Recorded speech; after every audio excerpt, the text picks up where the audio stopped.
यह दिन पहले से ही बहुत बहुत रोमांचक रहा है। अमेरिकी विशेष दूत स्टीव विटकॉफ अभी केबल न्यूज नेटवर्क पर गए और कहा कि अमेरिका यूक्रेन को नाटो अनुच्छेद 5 देने की तैयारी कर रहा है। नाटो अनुच्छेद 5 जैसे सुरक्षा। यह निश्चित रूप से यूक्रेन और विश्व शांति के लिए बहुत बड़ी खबर है, लेकिन इसमें कुछ जटिलताएं भी हैं। लेकिन इन जटिलताओं में जाने से पहले चलिए सबसे पहले सुनते हैं कि स्टीव विटकॉफ ने ठीक ठीक क्या कहा। राष्ट्रपति ट्रंप ने बैठक को बेहद उत्पादक बताया और कहा कई मुद्दों पर सहमति बनी। आप उस कमरे में थे, क्या आप 2 खास बिंदु बता सकते हैं जिन पर सहमति थी? हम सहमत हुए जैक, बुलाने के लिए धन्यवाद और सुप्रभात। हम सहमत हुए कि मजबूत सुरक्षा गारंटी, जिन्हें मैं गेम चेंजिंग कहूंगा। हमने नहीं सोचा था कि हम संयुक्त राज्य अमेरिका से अनुच्छेद 5 सुरक्षा, रूसी संघ के भीतर विधायी संरक्षण या जब शांति समझौता हो जाए तो किसी अन्य क्षेत्र पर हमला न करने जैसी बातों पर सहमति के करीब भी हैं। संहिताबद्ध किया गया। रूसी संघ में विधायी संरक्षण, किसी अन्य यूरोपीय देश पर हमला न करना और उनकी संप्रभुता का उल्लंघन न करना। हमने सहमति जताई और भी था। अब मुझे शुरुआत में ही यह कहने दीजिए, आज के इंटरव्यूज के बाद जो स्टीव विटकॉफ और मार्को रूबियो ने किए, और मुझे लगता है उन्होंने कुल मिलाकर 7-8 इंटरव्यूज कुछ ही घंटों में आज सुबह किए, ऐसा लगता है कि समिट में असल में काफ़ी ज़्यादा प्रगति हुई थी जितना हमें पहले पता चला था। अब यह निश्चित रूप से इसलिए है क्योंकि किसी भी पक्ष ने असल में यह बताने की इच्छा नहीं दिखाई कि बातचीत में क्या क्या चर्चा हुई, लेकिन अब और ज़्यादा जानकारियां सामने आ रही हैं। सबसे अहम बात यही है, हमें इसका संकेत तब मिला जब पुतिन ने प्रेस कॉन्फ्रेंस में कहा कि वह समझते हैं कि यूक्रेन को सुरक्षा गारंटी चाहिए। यह पहली बार था जब पुतिन ने सार्वजनिक रूप से माना कि यूक्रेन को सुरक्षा गारंटी मिल सकती है। इसका मतलब यह जरूरी नहीं है कि यूक्रेन नाटो का हिस्सा बनेगा।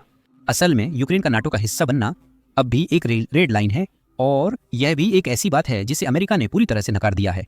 राष्ट्रपति ट्रंप ने कहा है कि यूक्रेन को नाटो में शामिल नहीं किया जाएगा। राष्ट्रपति बाइडेन ने भी औपचारिक रूप से कहा है कि यूक्रेन को नाटो में शामिल नहीं किया जाएगा। यहाँ हम आर्टिकल 5 जैसी गारंटी की बात कर रहे हैं, जिसे सबसे पहले इटली ने रखा था। इटली ने कहा था कि यूक्रेन को नाटो में शामिल करना जरूरी नहीं है। हम जो कर सकते हैं वो यह है कि हम आर्टिकल 5 की गारंटी को यूक्रेन तक बढ़ा सकते हैं। मतलब अगर भविष्य में शांति समझौते के बाद यूक्रेन पर हमला होता है तो वह नाटो पर हमला माना जाएगा और नाटो उसकी रक्षा करेगा। इसका मतलब यह नहीं है कि यूक्रेन में नाटो के बेस होंगे या ऐसा कुछ और होगा। इसका बस यही मतलब है कि यूक्रेन को एक गारंटी मिल जाएगी।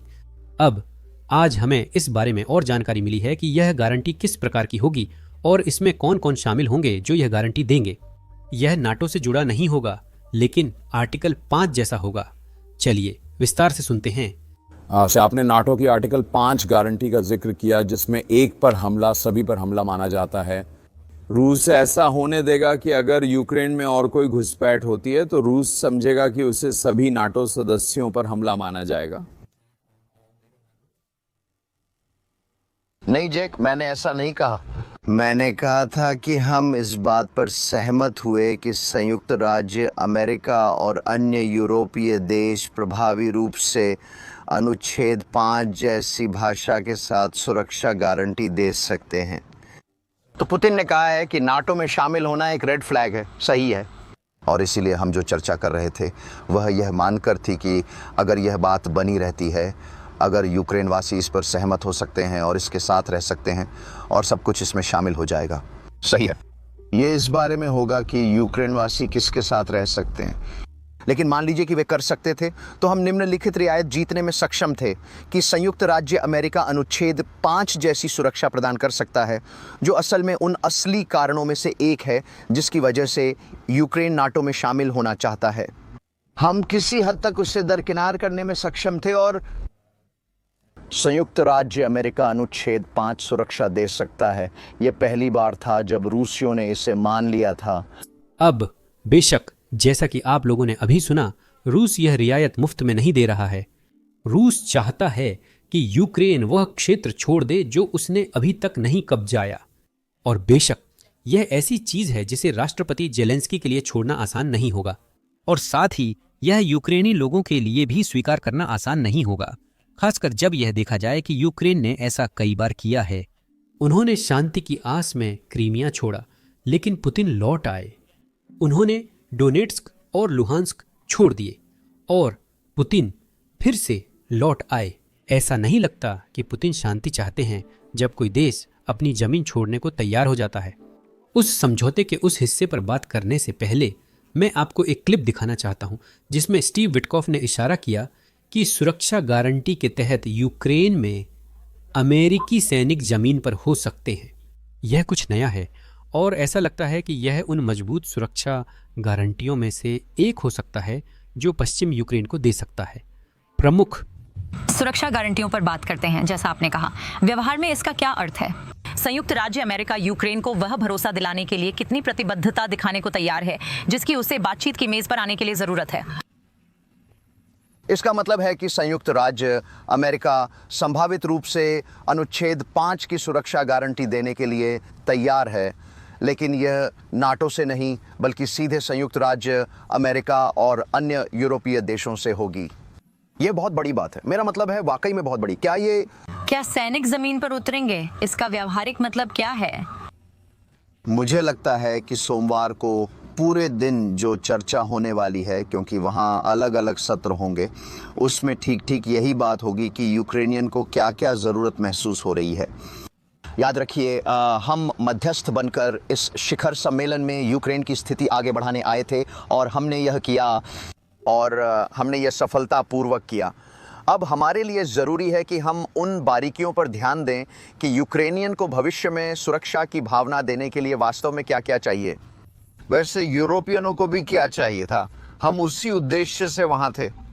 अब पिछले कुछ वर्षों में जो कुछ भी हुआ है उसके आधार पर अगर यह अंतिम समझौते का हिस्सा होता तो व्यक्तिगत रूप से यह वाकई चौंकाने वाला होता।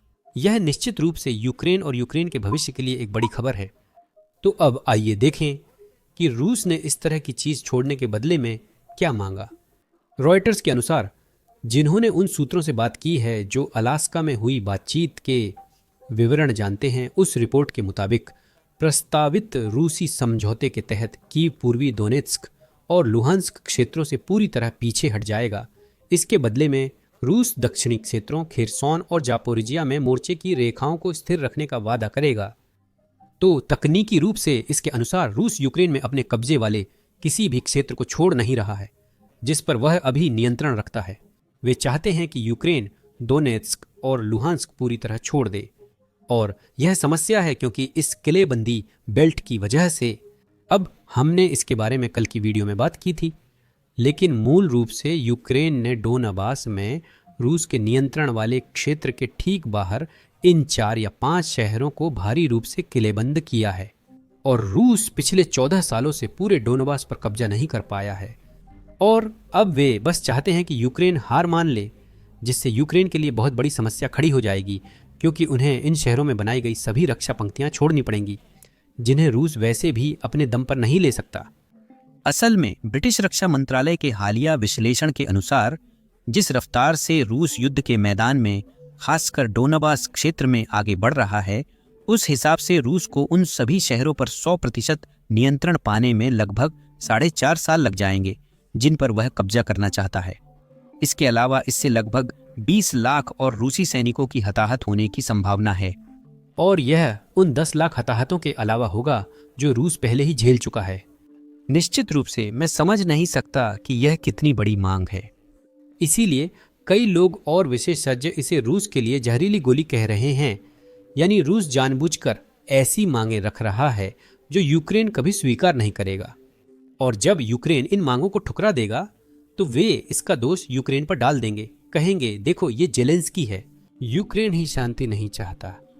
अब यहाँ हमारे पास स्पेशल एनवॉय स्टीव विटकॉफ का एक और क्लिप है जिसमें वे समझा रहे हैं कि राष्ट्रपति ट्रंप और अमेरिका इस विशेष मांग के मामले में कहाँ खड़े हैं, क्योंकि जैसा कि हम सभी जानते हैं, जब शांति समझौते की बात आती है तो यही सबसे बड़ा मुद्दा या सबसे बड़ा चर्चा का विषय बनने वाला है। तो यह बहुत बहुत महत्वपूर्ण बात है।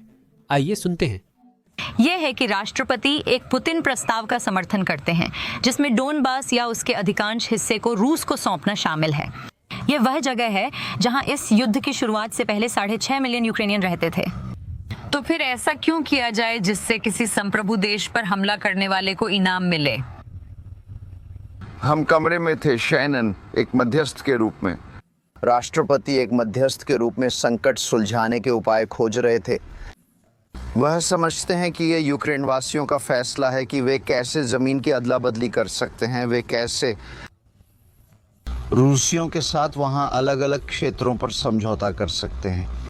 लेकिन यही वजह है कि जेलेंस्की और यूरोपीय लोग सोमवार को व्हाइट हाउस आ रहे हैं ताकि वे खुद ये फैसले ले सकें। लेकिन क्या ये रिपोर्टें सही हैं या गलत कि राष्ट्रपति पुतिन की उस मांग का समर्थन करते हैं? मुझे लगता है राष्ट्रपति शांति समझौते का समर्थन करते हैं और उन्होंने लगभग पूरा समझौता देख लिया है। अलास्का में, मेरा मतलब है मैं खुद उस दिन हमारी जीत की संख्या देखकर हैरान था। ये पूरी तरह से तय था। हमने कहीं ज्यादा मजबूत सुरक्षा गारंटी पर सहमति बनाई थी। रूसियों ने इस बात पर सहमति जताई थी कि वे कानून में ऐसी भाषा शामिल करेंगे जो उन्हें इससे रोक सके, या वे इस बात की पुष्टि करेंगे कि शांति समझौते के बाद वे यूक्रेन से और कोई ज़मीन लेने की कोशिश नहीं करेंगे, और वे इस बात की भी पुष्टि करेंगे कि वे किसी भी यूरोपीय सीमा का उल्लंघन नहीं करेंगे। हमने बहुत कुछ पाया, अभी और भी करना है। रूस उत्तर सुमी और उत्तर पूर्वी खार्किव क्षेत्रों में कब्जा की गई यूक्रेनी जमीन के अपेक्षाकृत छोटे हिस्से लौटाने के लिए तैयार है। अब जैसा कि आप लोग अपनी स्क्रीन पर देख सकते हैं, रूस सुमी के बहुत ही छोटे हिस्से पर नियंत्रण रखता है, और तुलना के लिए जिन क्षेत्रों को रूस लौटाने के लिए तैयार है वे लगभग 440 वर्ग किलोमीटर हैं, और बदले में रूस यूक्रेन से डोनेट्स्क और लुहांस्क के लगभग 6600 वर्ग किलोमीटर छोड़ने की मांग कर रहा है। बिल्कुल किसी भी मायने में यह बिल्कुल भी उचित सौदा नहीं है, और फिर से मैं समझता हूं कि यह पूरी स्थिति ही अनुचित है। रूस ही वह देश है जो एक संप्रभु राष्ट्र पर आक्रमण कर रहा है। मैं सिर्फ शांति समझौते और आज मिली शांति संबंधी जानकारियों पर ध्यान केंद्रित कर रहा हूं। अब विदेश मंत्री मार्को रूबियो ने भी आज सुबह कई अलग अलग इंटरव्यू दिए, और यहाँ वह खास तौर पर इस बारे में बात कर रहे थे, आरा लाते रहे हैं कि रूस दुनिया में शांति लाने के लिए क्या छोड़ रहा है, क्योंकि आखिरकार यह सब इसलिए शुरू हुआ क्योंकि व्लादिमीर पुतिन सोवियत संघ को फिर से बनाना चाहते थे। आइए सुनते हैं। मिस्टर सेक्रेटरी, आगे क्या होगा? रूस को क्या छोड़ना होगा? कौन सी रियायतें? रूस जो आक्रांता है उसे इस शांति समझौते के तहत कौन सी रियायतें देनी होंगी? देखिए, यही तो इन वार्ताओं का मकसद है, और जैसा कि आप सोच सकते हैं, हर कोई बातचीत में यही चाहता है कि उसे अपनी 100% मांगे मिल जाएं। इसमें यूक्रेन और रूस दोनों शामिल हैं। किसी भी चीज पर समझौते का एक ही तरीका है, चाहे व्यापार, राजनीति या भू राजनीति हो, हर पक्ष को कुछ देना और कुछ पाना होता है। एंड बहुत मुश्किल रहा है। अगर ये आसान होता तो ये 3.5 साल से चल नहीं रहा होता। समझिए, जितनी देर तक ये युद्ध चलते रहते हैं, इन्हें खत्म करना उतना ही मुश्किल होता जाता है, दुर्भाग्यवश, क्योंकि हर पक्ष हमेशा दूसरे पर दबाव बनाने की कोशिश करता है। इस मामले में रूसी पक्ष भी ऐसा ही कर रहा है, और यही मुख्य बात है जिसे हम सुलझाने की कोशिश कर रहे हैं। इसी वजह से जेलेंस्की कल आ रहे हैं, इसी वजह से यूरोपीय नेता भी कल आ रहे हैं, इसी वजह से राष्ट्रपति ने उन्हें विमान से फोन किया, रात के बीच में 2 घंटे उनसे बात की, और इसी वजह से हम हर कदम पर उनके साथ जुड़े रहे हैं। हम कोशिश कर रहे हैं कि दोनों पक्ष किसी बात पर सहमत हों, लेकिन यह मुश्किल है। ये एक कठिन मुद्दा है, लेकिन हम इसमें बहुत समय लगा रहे हैं, और राष्ट्रपति को इसका श्रेय मिलना चाहिए कि उन्होंने इसमें समय दिया है। और मैं समझती हूँ कि ये बातचीत अभी भी जारी है, लेकिन क्या आप एक चीज बता सकती हैं जो राष्ट्रपति ट्रंप रूस से शांति के बदले छोड़ने के लिए कह रहे हैं? देखिए, मैं उन चीजों का खुलासा नहीं करने वाला, क्योंकि अगर हम ऐसा करते हैं तो आप समझ सकते हैं कि बातचीत टूट भी सकती है। ये बातचीत, देखिए, मैं जानता हूं कि हर कोई जानना चाहता है कि क्या हो रहा है, और एक हद तक ये जरूरी भी है, लेकिन इससे भी ज्यादा जरूरी ये है कि ये बातचीत सफल हो। कि अगर हम मीडिया जाएं तो कई बार जो लीक होती हैं वो पूरी तरह गलत होती हैं। कई बार आप वहां ऐसी लीक भी देखते हैं जो बातचीत को कमजोर कर देती हैं। ठीक है, इन बातचीतों के सफल होने के लिए हमें दोनों पक्षों को संभावित रियायतों पर सहमत होने या संभावित रियायतों पर चर्चा करने की अनुमति देनी होती है, बिना यह सब सार्वजनिक क्षेत्र में पहुंचे और किसी एक देश या दूसरे देश के लिए तरह तरह की आंतरिक समस्याएं पैदा करे। मुख्य बात यह है कि हम ऐसे समझौते के तत्व जानते हैं। इस संघर्ष के अंत में क्षेत्रों का स्वरूप कैसा होगा और सीमाएं कैसी होंगी, इस पर चर्चा होनी चाहिए। यूक्रेन की दीर्घकालिक सुरक्षा की वैध इच्छा के बारे में बात होनी चाहिए, ताकि यह सुनिश्चित किया जा सके कि उन पर फिर से आक्रमण न हो। ये चर्चा होनी चाहिए कि यूक्रेन और उस देश का पुनर्निर्माण कैसे किया जाए जिस पर 3.5 वर्षों में कई बार हमला हुआ। ये किसी भी समझौते के मुख्य तत्व हैं, हम समझते हैं।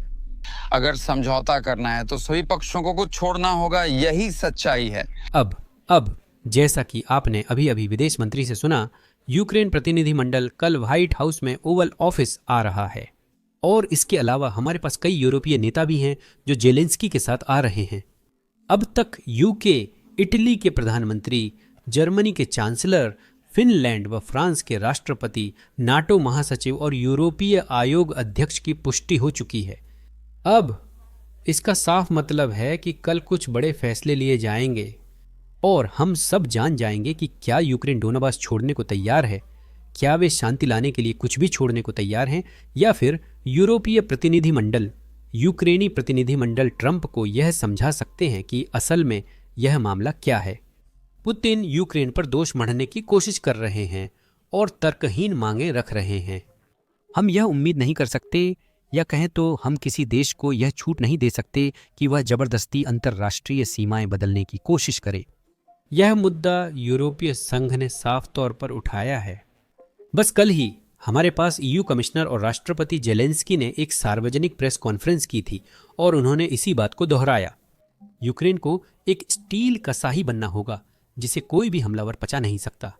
ब्रुसेल्स में राष्ट्रपति जेलेंस्की के साथ अपनी संयुक्त प्रेस कॉन्फ्रेंस के दौरान सोमवार को राष्ट्रपति ट्रंप के साथ बैठक से पहले ईयू कमिश्नर ने जोर दिया कि यूक्रेन ने अपनी किस्मत खुद तय की है, लेकिन वह हमेशा यूरोप पर भरोसा कर सकता है।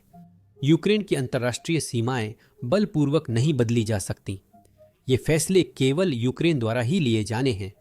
कल यूक्रेन अपनी किस्मत का फैसला करेगा। 19वां प्रतिबंध पैकेज सितंबर में अपनाया जाएगा। यूक्रेन की सशस्त्र सेनाओं पर कोई प्रतिबंध नहीं होना चाहिए। अब यह बताना महत्वपूर्ण है कि यह रूस की सबसे पुरानी मांगों में से एक थी, लेकिन ऐसा नहीं लगता कि वे अभी भी वही मांग कर रहे हैं, खासकर राष्ट्रपति ट्रंप के साथ हुई शिखर बैठक के बाद। खैर, रिपोर्ट जारी रखते हैं। यूरोपीय संघ और इच्छुक देश यूक्रेन को सुरक्षा गारंटी देने के लिए तैयार हैं। वे नाटो के 5वें अनुच्छेद की तरह कुछ होंगी। राष्ट्रपति जेलेंस्की ने यह भी जोर दिया कि पुतिन 12 सालों में डोनाबास पर कब्जा नहीं कर पाए। पहले युद्ध विराम होगा, फिर अंतिम समझौते पर काम किया जाएगा। वास्तविक बातचीत वहीं से शुरू हो सकती है जहां वर्तमान मोर्चा है। मजबूत सेना ही सर्वोत्तम सुरक्षा गारंटी है। क्षेत्रीय मुद्दों पर त्रिपक्षीय बैठक के दौरान चर्चा की जानी चाहिए। तो सिर्फ राष्ट्रपति जेलेंस्की द्वारा कल दिए गए बयानों से ऐसा नहीं लगता कि उन्हें डोनाबास छोड़ने का विचार पसंद आ रहा है, या उस किलेबंदी की बेल्ट छोड़ने का जिसमें उन्होंने भारी निवेश किया है। अब फिर से उम्मीद है कि आप लोग उन विवरणों के महत्व को समझ रहे हैं जिनके बारे में हम बात कर रहे हैं, है ना? यूक्रेन नहीं कह रहा कि वह रूस के कब्जे वाली जमीन वापस चाहता है। यूक्रेन सिर्फ कह रहा है कि उसे रूस के कब्जे में न आई जमीन छोड़ने के लिए मजबूर न किया जाए, और उन्हें वह जमीन छोड़ने के लिए मजबूर नहीं किया जाना चाहिए जिसमें उन्होंने रक्षा पंक्तियां बनाने में इतना पैसा लगाया है। मेरे लिए 21वीं सदी में यह किसी संप्रभु देश की उचित इच्छा लगती है। हमें ऐसी दुनिया में नहीं रहना चाहिए जहां कोई बड़ा देश यह कहे कि जब तक और जमीन नहीं दोगे हम हमला करते रहेंगे। यह वही दुनिया नहीं है जो हम द्वितीय विश्व युद्ध के बाद बनाना चाहते थे। हमें उस दुनिया में वापस नहीं जाना चाहिए, चाहे पिछले 100 सालों में कितनी भी तरक्की की हो। तो बताओ, क्या आज अपनी तीसरी या चौथी इंटरव्यू में मार्क अरूबियो से यही सवाल पूछा गया और उन्होंने यही जवाब दिया। आखिरकार अगर अगर व्लादिमीर पुतिन को वो जमीन ऑफर की जाती है जिसे उसने अभी तक कब्जा नहीं किया है लेकिन बातचीत के जरिए हासिल कर लेता है, तो क्या ये एक खतरनाक मिसाल नहीं बनती कि अब संयुक्त राज्य अमेरिका इस सोच को स्वीकार करता है कि जमीन पर जबरदस्ती कब्जा करना ठीक है? जानती हूं। देखिए, पुतिन पहले ही जबरदस्ती जमीन पर कब्जा कर चुके हैं और यह अपने आप में कोई अच्छा उदाहरण नहीं है। यह पूरी जंग ही नकारात्मक है। क्या आप वापसी की मांग कर रही हैं? ये एक मिसाल है। ठीक है, फिर से यहाँ एक समझौता करने के लिए, इस संघर्ष के अंत तक पहुंचने के लिए दोनों पक्षों को रियायतें देनी होंगी। ये बस एक तथ्य है। क्या इसका मतलब है कोई भी बातचीत रूसी बल नहीं है? नहीं, लेकिन यह स्वीकार्यता के बारे में नहीं है। ये इस बारे में है कि यूक्रेन क्या स्वीकार कर सकता है और रूस क्या स्वीकार कर सकता है। दोनों को इसे स्वीकार करना होगा, वरना शांति समझौता नहीं होगा। बिना रियायतों के एक पक्ष सब कुछ पा ले तो वह आत्मसमर्पण है। इसे आत्मसमर्पण के जरिए युद्ध का अंत कहा जाता है, और हम ऐसा करने के करीब नहीं हैं, क्योंकि यहाँ कोई भी पक्ष आत्मसमर्पण के कगार पर नहीं है या उसके आसपास भी नहीं है।